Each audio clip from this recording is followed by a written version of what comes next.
Hello students, welcome back to your bio 24/7। Students, आज जो हम टॉपिक स्टार्ट करने वाले हैं वो है क्लास 11 से cell cycle and cell division. चलिए स्टूडेंट्स स्टार्ट करते हैं। Cell cycle and cell division.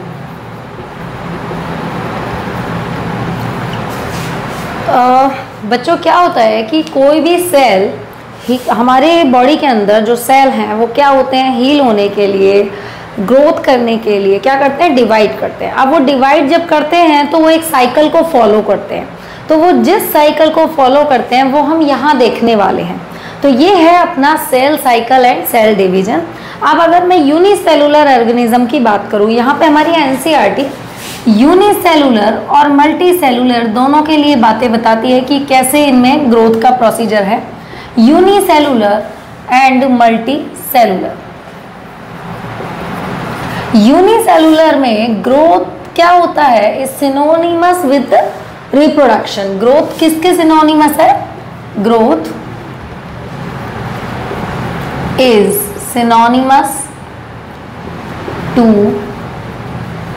The reproduction. यानी कि जैसे अमीबा है, वो अगर सेल डिवाइड हो रहा है तो वो ग्रोथ तो कर ही रहा है, पर उसमें रिप्रोडक्शन भी क्या है, यानी कि वो जो डिवाइड कर रहा है वही उसकी ग्रोथ है और वही उसका रिप्रोडक्शन है for unicellular organism. But multi cellular में सेल डिवीजन जो होते हैं उनको आप ये नहीं कह सकते हैं कि उनसे रिप्रोडक्शन हो रहा है। रिप्रोडक्शन एक अलग प्रोसीजर है, वहाँ पे सिर्फ सेल ग्रोथ करते हैं। डिवाइड कर रहे हैं मतलब ग्रोथ कर रहे हैं, यानी कि ग्रोथ और रिप्रोडक्शन वहाँ सेम नहीं है। तो growth is not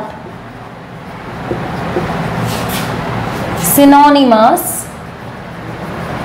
with reproduction. Growth अलग है और रिप्रोडक्शन अलग है। ग्रोथ या डिफरेंट पार्ट है और रिप्रोडक्शन अलग पार्ट है। अब सेल साइकिल और सेल डिवीजन बच्चों, उसमें कुछ फेज फॉलो होते हैं। उन फेज को हम देखते हैं जरा।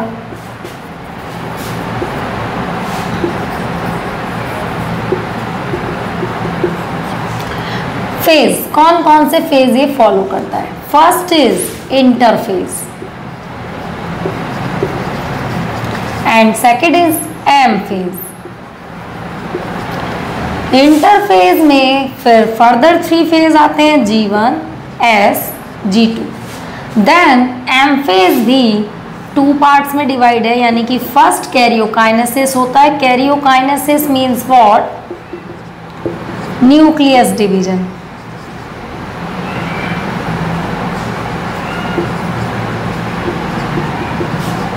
एंड साइटोकाइनेसिस, साइटो वर्ड का मतलब होता है साइटोप्लाज्म सेल।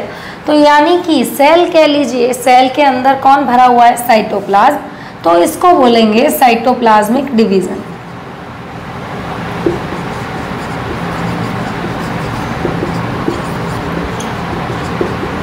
यस बच्चों, हम इंटरफेज की बात करें तो इंटरफेज को प्रिपैरेटिव फेज भी कहते हैं। अब क्यों कहते हैं वो हम अभी डिस्कस करेंगे। एम फेज को डायनामिक फेज भी क्यों कहते हैं? देखिए बच्चों, क्या होता है कि मान लीजिए कि जब आप कहीं जा रहे हैं तो उससे पहले आप कुछ तैयारियां करते हैं। आपको क्या ड्रेसिंग, आपको क्या पहनना है, आपको किस तरीके से आपका लुकआउट होना चाहिए, आप सोचते हैं, कुछ प्रिपरेशन करते हैं। सेम ऐसे ही अगर खाना बना रहे हैं हम लोग, तो मतलब हमें कुछ खाना है, कुछ खाने की इच्छा हो रही है, तो हम जो भी बनाएंगे उसके लिए हम पहले से ही सोच लेते हैं कि इसमें ये मटेरियल लगेगा और इतना इतना चाहिए, और उसको बनाते हैं। तो बनाने में हमें समय भी लगता है, तो खाना खाने से ज़्यादा समय खाना बनाने में लगता है। तो यहाँ पर ये जो फेज है ना, सेल डिवीजन में जाने से पहले कुछ तैयारियाँ करती है। तैयारियाँ कैसी कि सेल को कितना एटीपी प्रोडक्शन करना है, कितना उसे डीएनए चाहिए, कितना उसमें प्रोटीन बनना है, सेल को कितना एक्टिव रहना है, ये सब तैयारियां इस प्रिपैरेटिव फेज में होती है। Because of this only, that's why it is called preparative phase. और एम फेज, अब सेल तैयार हो गया है इस फेज में डिवीजन के लिए, तब ये जाता है एम फेज में। M phase is called dynamic phase because इस फेज में डिवीजन होना है। अब डिवीजन होने के लिए सेल बहुत सारे जो 4 फेज जो हैं उनको फॉलो करता है। उन फेजेस की वजह से सेल में बहुत हलचल होती है। अब जब वो जो हलचल है उसी वजह से इसको डायनामिक फेज कह दिया, क्योंकि बहुत उथल पुथल होने वाली है। देखते हैं जरा क्या होता है। तो सबसे पहले इस इंटरफेज में मैंने कहा खाना बनाने में ज़्यादा समय लगता है, खा तो फटाफट लेते हो क्योंकि भूख बहुत ज़्यादा होती है। तो बनाने में यानी कि 24 घंटे के हिसाब से अगर मैं आपको समझाऊँ वन डे में, तो क्या होता है ऑल डे का 23 आवर्स ये ले जाती है। इंटरफेज में 23 घंटे लग जाते हैं, तो बचा 1 घंटा इस फेज को मिल गया। यानी कि 95% ये फेज ले लेता है और 5% इस फेज को मिल गए। तो बनाने की तैयारी ने ज़्यादा समय लिया और उसने कम समय लिया, क्योंकि अब कुछ नहीं करना है, फटाफट से डिवीज़न करना है। जीवन फेज, जीवन फेज जो होती है इसकी क्या क्या इसमें फॉलो होता है वो देखिए। सबसे पहले बेटा सेल को डिवीज़न के लिए तैयार होना है तो डेफिनेटली एनर्जी चाहिएगी। तो एनर्जी कौन बनाता है? एटीपी। तो यहाँ पे एटीपी का प्रोडक्शन हो जाता है ज़्यादा, एटीपी प्रोडक्शन इंक्रीज। जीवन फेज में एटीपी का प्रोडक्शन हो रहा है। अब सेल को खुद से भी सेल को एक्टिव रहना है, उसे एनर्जी के साथ साथ बिल्डअप भी होना है। तो उसके लिए क्या? प्रोटीन बनना स्टार्ट होंगे। तो प्रोटीन जो सिंथेसिस है वो इंक्रीज हो जाता है, protein synthesis.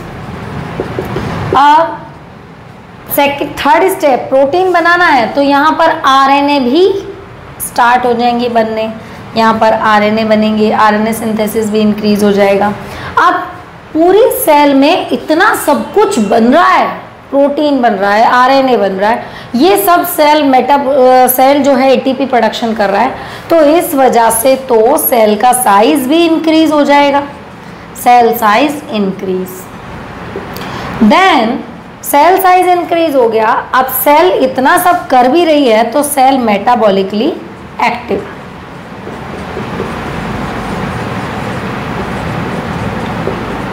I hope G one phase is clear to you. एक बार आप इसे देख लीजिए, फिर हम एस फेज और G2 फेज की बात करेंगे।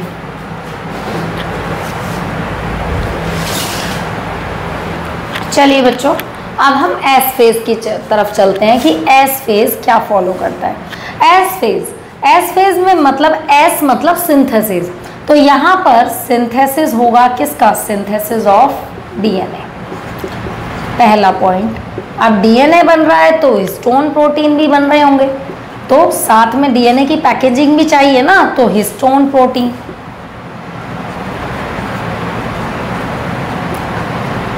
हिस्टोन प्रोटीन बन गए यहाँ पर। अब उसके बाद सेंट्रियोल का duplication. This point is so much important. Centriole duplication कहाँ होता है? Centriole duplications. डन। अब आ जाइए आप G2 फेज में।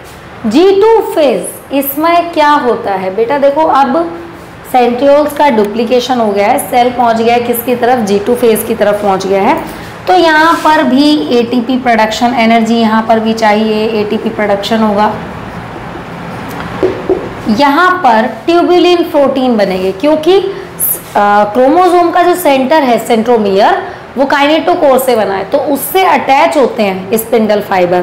तो स्पिंडल फाइबर उससे अटैच होंगे तो जो स्पिंडल फाइबर है वो किससे बना है? Tubulin protein. तो ट्यूबुलिन प्रोटीन की प्रोडक्शन होना शुरू हो जाती है। ट्यूबुलिन प्रोटीन क्यों चाहिए? ट्यूबुलिन प्रोटीन क्योंकि स्पिंडल्स बनेंगे, फॉर्मेशन ऑफ स्पिंडल प्रोटीन।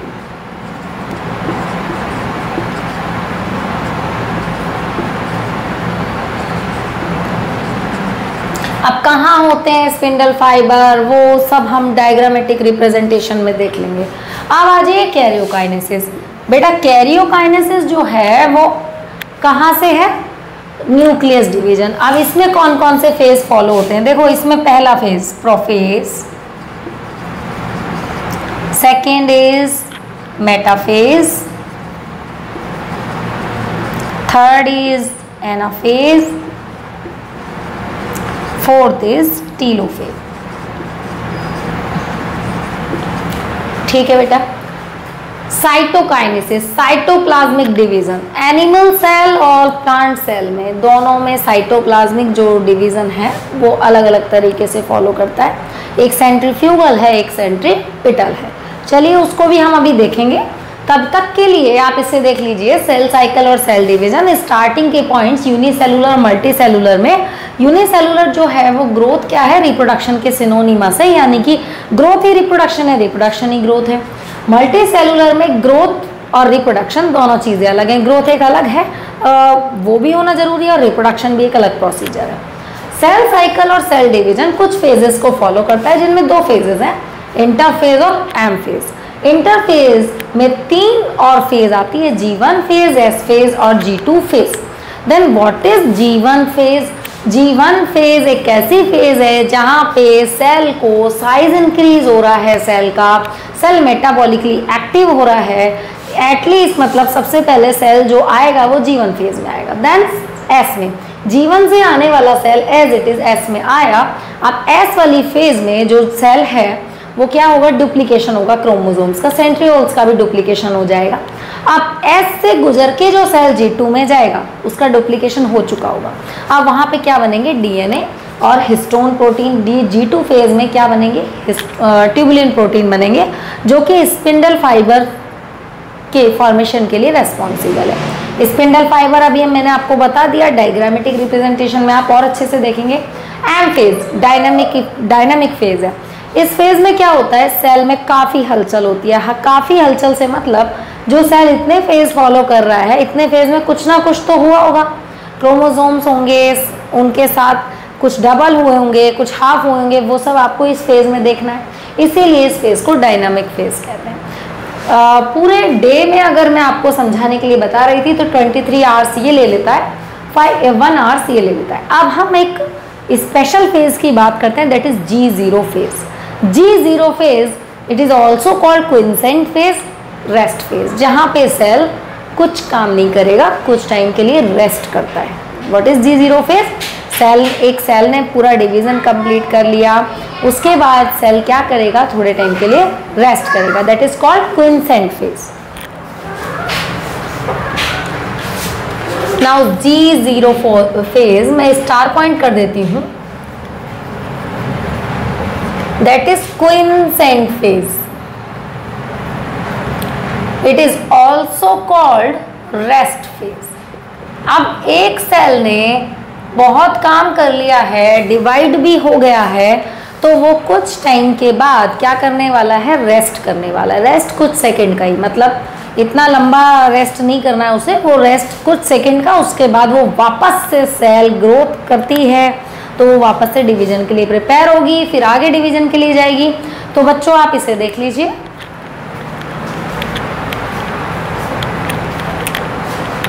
चलिए बच्चों, अब हम इस चैप्टर का एक मेन फेज पढ़ लेते हैं कि जिससे क्वेश्चन सबसे ज़्यादा आते हैं और MCQ टाइप क्वेश्चन आते हैं, वहीं हम फंस जाते हैं। तो देखें जरा वो क्वेश्चन किस तरह के होते हैं।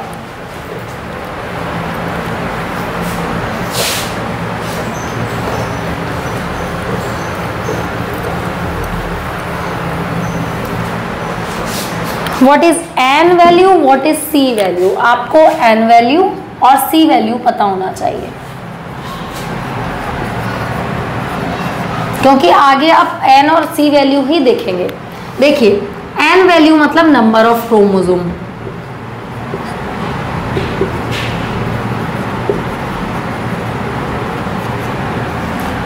And C value means DNA content of chromosome, DNA content. ठीक है, अब आपको मैं इसके बेसिस पे दिखाती हूँ। एंड यहाँ पर C,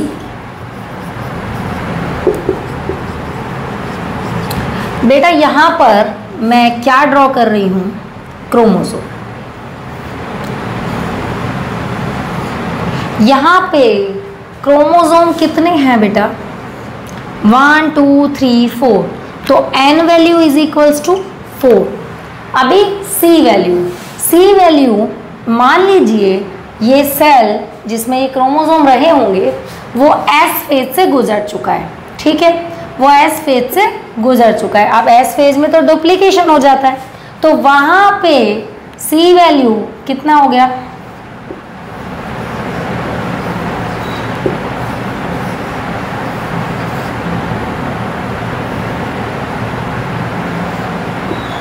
क्योंकि कंटेंट जो होता है वो डबल हो जाता है। मान लीजिए ये एस फेज से गुजर चुका है, ठीक है, अगर निकल चुका है, डुप्लीकेशन हो चुका है, तब आपसे अगर ये इस तरीके से ड्रॉ किया हुआ है तो आप देखकर बताइए क्रोमोसोम कितने, क्रोमोसोम तो यहाँ 1 2 3 4 है, पर डुप्लीकेशन हुआ है, यानी कि कंटेंट का डुप्लीकेशन हुआ है। यहाँ पे क्रोमोसोम तो सेक ही है पर कंटेंट का डुप्लीकेशन हो गया है, तो डुप्लीकेशन के बाद n बराबर तो 4, लेकिन c डबल डबल चीजें हो गई 8।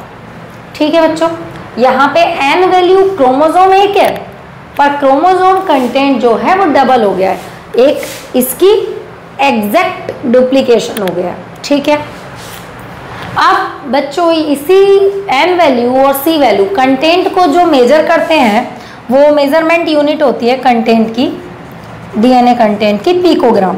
अब आपको पेपर में ऐसे ही क्वेश्चन दे दिए जाते हैं कि मान लीजिए सेल G1 फेज में है तो सेम रहेगा, क्योंकि जो सेल आप लेकर आए हो N4 लेकर आए हो, C4 लेकर आए हो, यहाँ पर C की वैल्यू अगर देखी जाए तो 4 ही है, तो अगर आप जो सेल लेकर आए हो वो एज इट इज रहेगा। बट G के बाद सेल S में पहुंच चुका है और S से G2 में, फिर M फेज में, तब आपको कंटेंट देखना पड़ेगा। ये सब आपको ऐसे वैल्यू आप निकाल पाएंगे। ठीक है बच्चों, ये N वैल्यू और C वैल्यू था। अब एक और कॉन्सेप्ट क्लियर कर लेते हैं, क्योंकि आगे हम ये पढ़ने ही वाले हैं। ये है 1 एक क्रोमोसोम, फिर दूसरा क्रोमोसोम, कंटेंट वैल्यू 4। अब ये क्रोमोसोम मैं थोड़ा ऐसा बना देती हूँ, आप डिफरेंट कलर्स ले सकते हैं बच्चों, और डिफरेंट कलर से बहुत अच्छे से समझेंगे आप। मैंने ये एक ब्लैंक रख लिया, एक फिल रख लिया। ठीक है,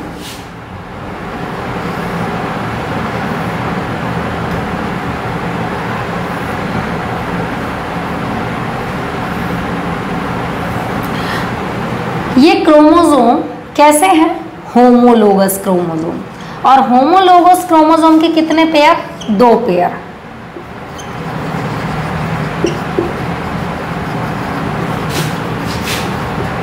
कितने पेयर, 2 पेयर। क्रोमोसोम कितने, 4। कंटेंट कितना, 8। ये हमने निकाल लिया। अब ये these are called sister chromatid. What is sister chromatid? ये एक ही क्रोमोसोम पर बनी हुई है तो ये सिस्टर क्रोमेटिड हुई। अब ये तो एक क्रोमोसोम से अटैच नहीं है, ये इससे अटैच है दूसरे से, तो ये हुए नॉन सिस्टर क्रोमेटिड। और क्रोमोसोम का पेयर तो एक ही है, होमोलोगस क्रोमोसोम ही है, तो एक पेयर का ये non sister chromatid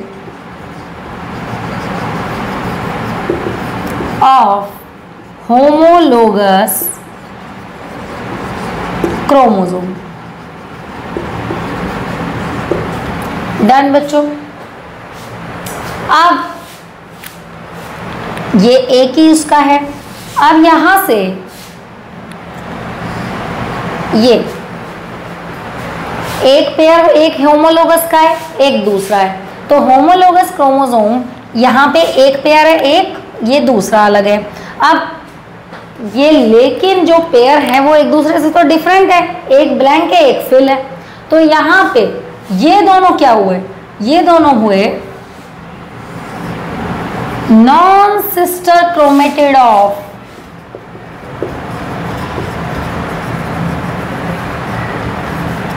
non homologous chromosome.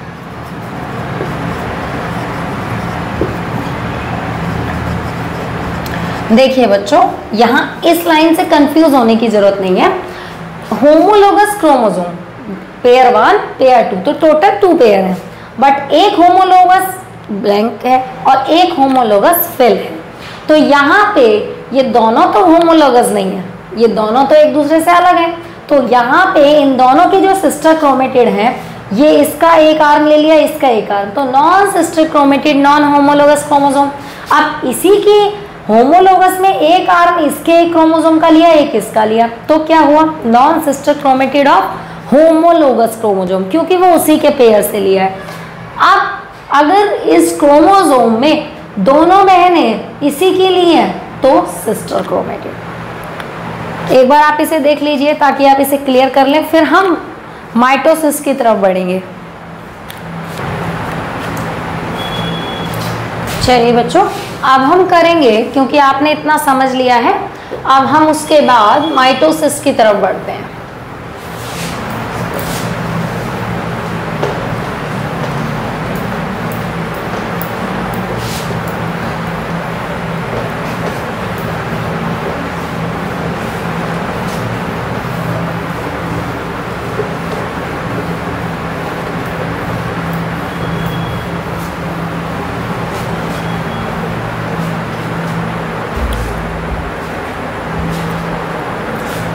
चलिए बच्चों, माइटोसिस। माइटोसिस बच्चों इक्वेशनल डिवीजन है, इक्वेशनल सेल डिवीजन है, और ये सेल डिवीजन सोमेटिक सेल्स में होता है, मींस बॉडी सेल्स कह सकते हैं आप इन्हें। यानी कि अगर मैं माइटोसिस कहूं, कोई मदर सेल अगर 2n थी, तो मदर सेल, क्योंकि बॉडी सेल की बात हो रही है, 2n ही रहेगी। अब मदर सेल से जो डॉटर सेल बनने वाला है वो भी आपके पास 2n ही आएगा। तो ये डॉटर सेल, कितनी डॉटर सेल मिलने वाली है, 2 डॉटर सेल। डॉटर सेल मिलेंगी यहाँ 2, और प्लॉइडी से as same to the mother, daughter cell की प्लॉइडी सेम रहेगी मदर सेल। डन। तो ये है आपका माइटोसिस, जहां पे इक्वेशनल सेल डिवीजन इसे कहते हैं। बिकॉज अगर 2n लेके चल रहे हो तो 2n मिलेगा, n लेके चल रहे हो तो n मिलेगा। बट यहाँ पर हम सोमेटिक सेल्स की बात कर रहे हैं, बॉडी सेल्स की बात कर रहे हैं, तो बॉडी सेल्स जो हैं वो आपके 2n हैं। तो 2n है तो जो प्लॉइडी डॉटर सेल की होगी, 2 डॉटर सेल आपको मिलेगी एक सेल के बाद, और वो जो उसकी जो प्लॉइडी होगी वो कैसी होगी, same to the mother cell. अब माइटोसिस हम करेंगे, माइटोसिस में पहला फेज प्रोफेज। अब हम एक सुंदर सा डायग्राम ड्रॉ करेंगे बच्चों। माइटोसिस में कोई सेल आया होगा, कोई सेल, ये सेल आया हमारे पास, ठीक है। अब ये जो सेल है हम इसको ड्रॉ करेंगे ऐसे, क्योंकि हमें इसे समझना है। अब इस सेल में जब मैंने आपको कहा था कि जो आपका एस फेज है उसमें सेंट्रियोल डुप्लीकेशन हो चुका है, तो अब सेल तो एस और G2 से गुजर के आ चुका है। तो यहाँ पे सबसे पहले तो आप ड्रॉ करिए सेंट्रियोल्स। क्या ड्रॉ कर रहे हैं आप, सेंट्रियोल्स, और इसे थोड़ा डार्कर कर दीजिएगा ताकि आपको अलग से दिख जाए। ये है सेंट्रियोल्स। अब सेंट्रियोल से छोटे छोटे एस्ट्रल रेज निकलते हैं, ये आपको पता है। अब यहाँ पर जो क्रोमोसोम हम बनाने वाले हैं वो आप देख लीजिए।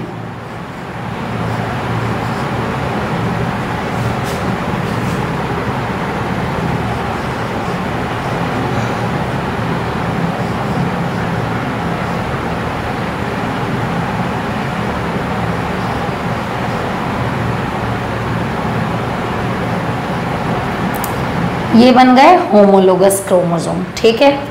होमोलोगस क्रोमोसोम बन गए। अब स्पिंडल फाइबर की बात हमने की थी, G2 में क्या स्पिंडल फाइबर के लिए क्या बनने लग जाते हैं, ट्यूबुलिन प्रोटीन। अब स्पिंडल फाइबर ड्रॉ करिए।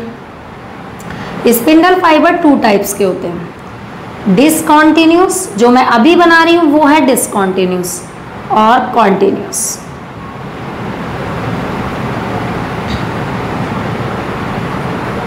तो बच्चों अब मैं कॉन्टिन्यूस ड्रॉ करूंगी।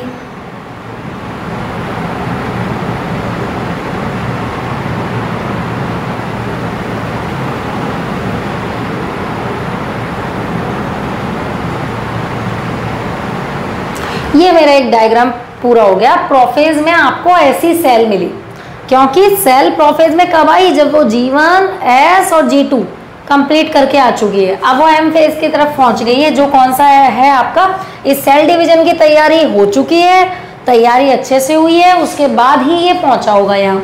अब सबसे पहले प्रोफेज में क्या क्या फॉलो होता है, देखिए पहले तो आप ये नाम लिख लीजिए यहाँ पर, फिर आपको दूसरा जब मैं डायग्राम बनाऊंगी तो दिक्कत नहीं आएगी। These are centrioles. सेंट्रियोल्स कहाँ पे पहुँच गए, पोल्स पे। ये छोटे छोटे एस्ट्रल रेज, ये darker line continuous spindle fibre. Spindle fibre जो अटैच होते हैं किससे, क्रोमोसोम के सेंट्रोमियर से, कॉन्टिन्यूअस स्पिंडल फाइबर। देन ये डॉटेड लाइन है डिसकॉन्टिन्यूस स्पिंडल फाइबर।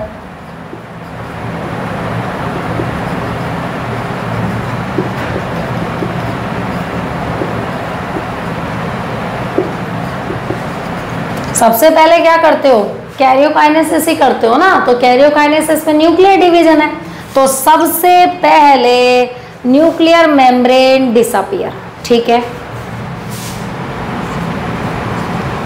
ये डिसअपियर होकर आपके पास आया, न्यूक्लियर मेम्ब्रेन डिसअपियर, गायब हो जाती है। देन नो गोल्जी, गोल्जी भी गायब, ऑर्गेनेल्स धीरे धीरे इसके गायब, नो ईआर, ईआर भी गायब। अब एन वैल्यू और सी वैल्यू देख लेते हैं। क्रोमोसोम कितने हैं, number of chromosome 1 2 3 4, N is equals to 4, C value कितनी है, सी वैल्यू है 8। आपके पास प्रोफेज में ये कंडीशन है, यानी कि एस में भी कंडीशन, एस में से जब ये G2 में आया होगा तो कंडीशन ये होगी, ठीक है। अब यानी कि सेल जब शुरुआत में जो मदर सेल रहा होगा वो क्या रहे होंगे, उसकी कंडीशन क्या थी, 4 और 4। अब अपने पास क्या आ गया, 4 और 8, जो आपका क्रोमोसोम कंटेंट वैल्यू होता है वो डबल हो जाता है, तो यहाँ 8 हो गया, डन। अब आइए आप प्रोफेज के बाद second stage is metaphase. Metaphase में वापस से आप एक सेल ड्रॉ करिए। मेटाफेज में क्या होगा, अब आप ये लीजिए सेंट्रियोल्स, छोटी छोटी एस्ट्रल रेज, पोल्स पे बनाइए सेंट्रियोल, वो आपने बना दिए होंगे। ये आपके एस्ट्रल रेज, अब सारे क्रोमोसोम बीच वाली प्लेट पे आ जाते हैं। बहुत ही अच्छा अरेंजमेंट है ये, बीच वाली प्लेट पर आ जाते हैं, यहाँ पर मिडिल प्लेट पर।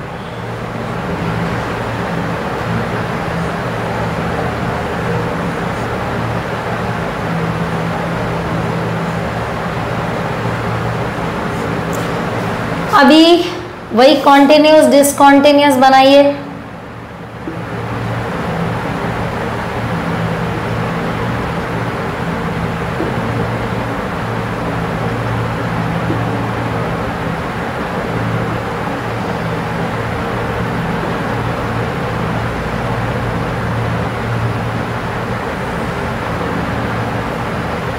ये आपने कॉन्टिन्यूस डिसकॉन्टिन्यूस, एक सेल में आपने नेम वगैरह सब लेबल कर दिए। अब आपको दोबारा बार बार लेबल करने की ज़रूरत नहीं है, ये आपके समझने के लिए है। बाकी जो बायोलॉजी आप पढ़ रहे हैं उसमें ये फैक्ट है कि ये सब आपने यही बनाया, ठीक है।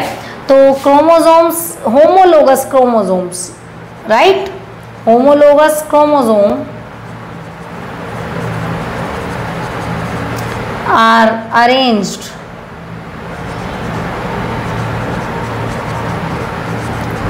in equatorial plate.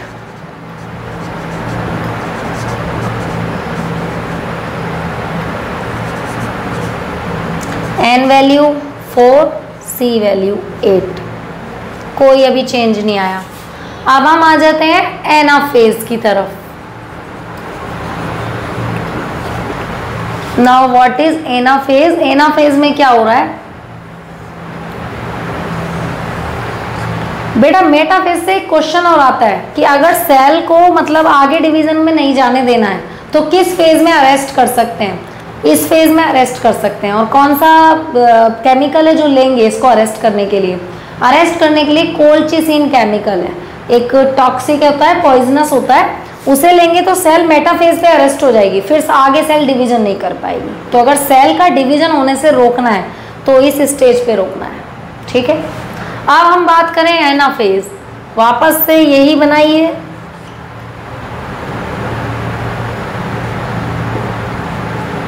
अब क्या होता है यहाँ पर सबसे मेन बात, यहाँ पे ये होमोलोगस क्रोमोसोम के जो सिस्टर क्रोमेटिड्स हैं वो डिवाइड हो जाते हैं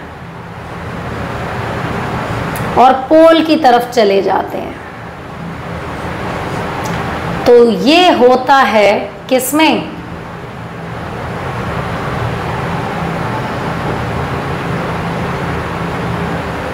कौन सी फेज में? एनाफेज में, ठीक है। वही कॉन्टिन्यूस बना दिया, ठीक है।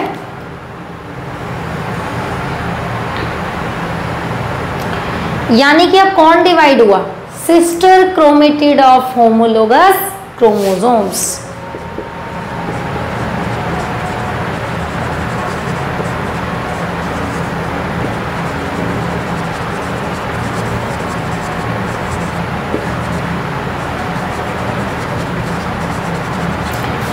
अब एन वैल्यू और सी वैल्यू देखकर बताइए इस फेज में अब क्या हो रहा है?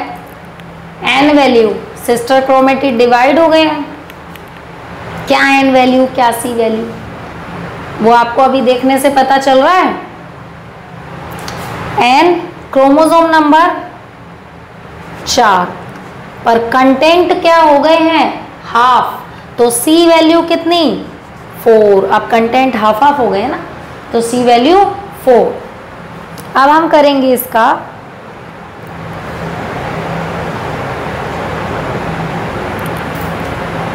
Telophase step.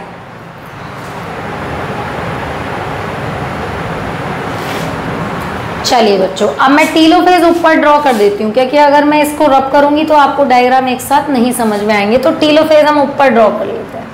Telophase is the last phase of M phase. ये रहा सेल का डायग्राम, आप लेकर आए थे ये सिस्टर क्रोमेटिड जो डिवाइड हो गए पोल पर, ये जो वापस से बनाइए, ठीक है, सेंट्रियोल्स हैं। अब क्या बनेगा यहाँ? न्यूक्लियर मेम्ब्रेन वापस से डेवलप, क्रोमोसोम जैसा शुरुआत में हमें मिले थे, एन वैल्यू 4, सी वैल्यू 4, यानी कि क्रोमोसोम और क्रोमोसोम की एन वैल्यू और इसकी सी वैल्यू दोनों की 4 मिली है। अब यहाँ पे 4 क्रोमोसोम ऊपर 4 क्रोमोसोम नीचे, न्यूक्लियर मेम्ब्रेन वापस से रीअपीयर।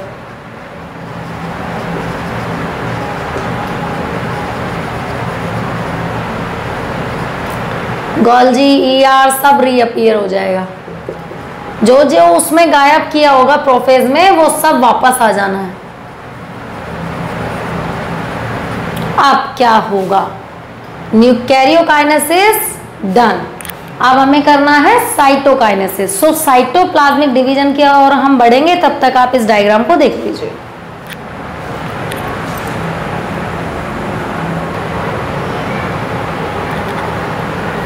चलिए बच्चों, प्रोफेज हो गया, prophase and metaphase, anaphase and telophase.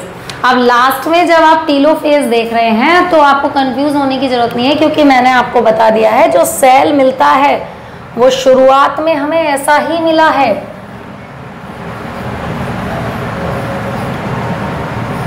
बाकी सब चीजें, मतलब कि जब हमें सेल मिला था तो उसमें क्या क्या चीजें थी? क्रोमोसोम थे। क्रोमोसोम क्या कर रहा था? फिर उसका डुप्लीकेशन होगा, उसमें क्रोमोसोम कंडेंस होंगे, क्रोमोसोम कंडेंस होंगे, ये मटेरियल डबल होता है। उसके बाद प्रोफेज में आया है, तो उससे पहले सेल हमें इसी कंडीशन में मिला होगा, तभी जाके आगे ये सेम मदर सेल जैसा मिल गया। अब क्या करना है हमें? इसका साइटोप्लाज्मिक डिवीजन करना है, साइटोकाइनेसिस। अभी इसकी बाहर अंदर का डिवीजन पूरा कंप्लीट करना है। चलिए बच्चों, इसे हम रब कर देते हैं।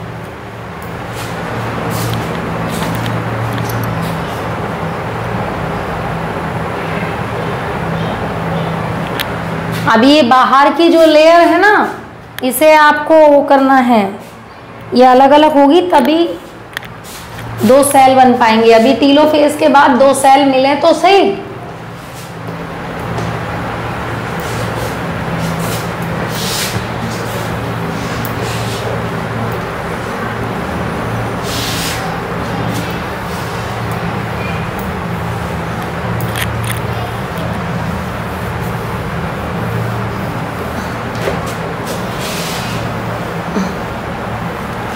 चलिए अब हम करेंगे कैरियोकाइनेसिस के बाद।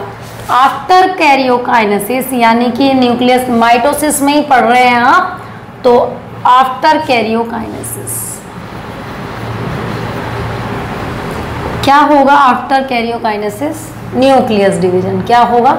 Sorry, cytoplasmic division, cytokinesis. What is cytoplasmic division? अब एनिमल सेल और प्लांट सेल में ये बिल्कुल अलग है।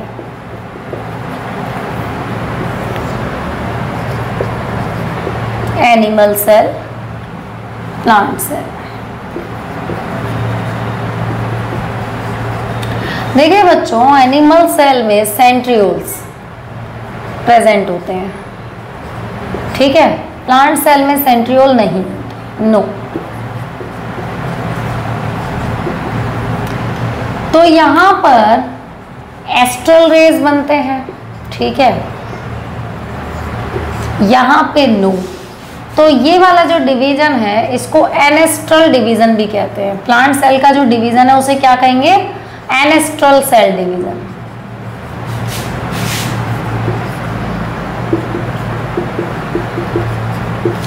और एनिमल सेल के डिवीजन को हम कहेंगे एम्फीएस्ट्रल डिवीजन।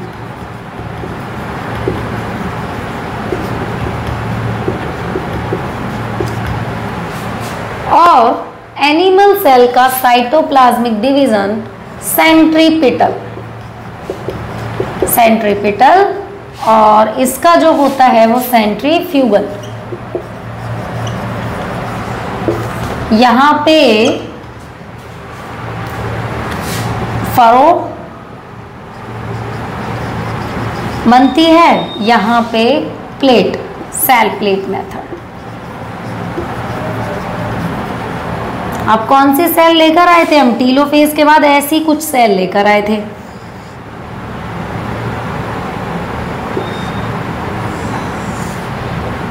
ठीक है, इसको यहां ड्रॉ कर लेती हूँ।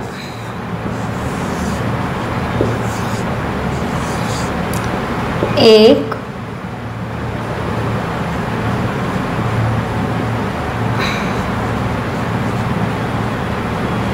ठीक है। अब ये सेल में क्या होता है, अंदर की तरफ खांच, सेंट्रीपिटल का मतलब होता है अंदर की तरफ खांच बनना स्टार्ट होती है, मतलब कि प्लाज्मा मेम्ब्रेन अंदर की तरफ जाने लगती है, इन्वेजिनेशन होता है। तो ये सेल कुछ ऐसा शेप ले लेती है।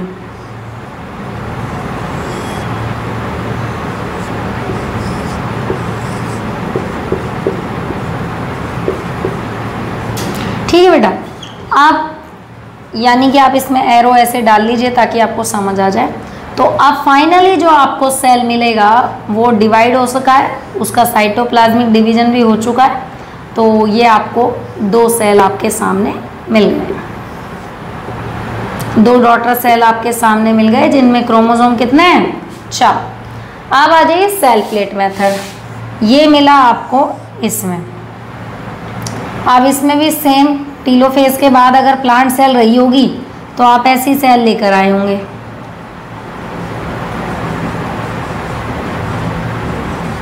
अब इसमें क्या होता है, प्लेट बनना शुरू होती है धीरे धीरे। तो प्लेट बनेगी बाहर की तरफ। तो ये साइटोप्लाज्म जो है, वो साइटोप्लाज्म का कनेक्शन क्या होता है? प्लाज्मोडेस्मेटा, वो धीरे धीरे खत्म होने लगता है। और ये जो आपकी सेल है वो 2 पार्ट्स में डिवाइड हो जाती है। तो अब आपको फाइनली जो है वो सेल मिल गया है जिसमें कितने हैं 4 क्रोमोसोम है। ठीक है, इसमें इन्वेजिनेशन ऑफ प्लाज्मा मेम्ब्रेन होता है।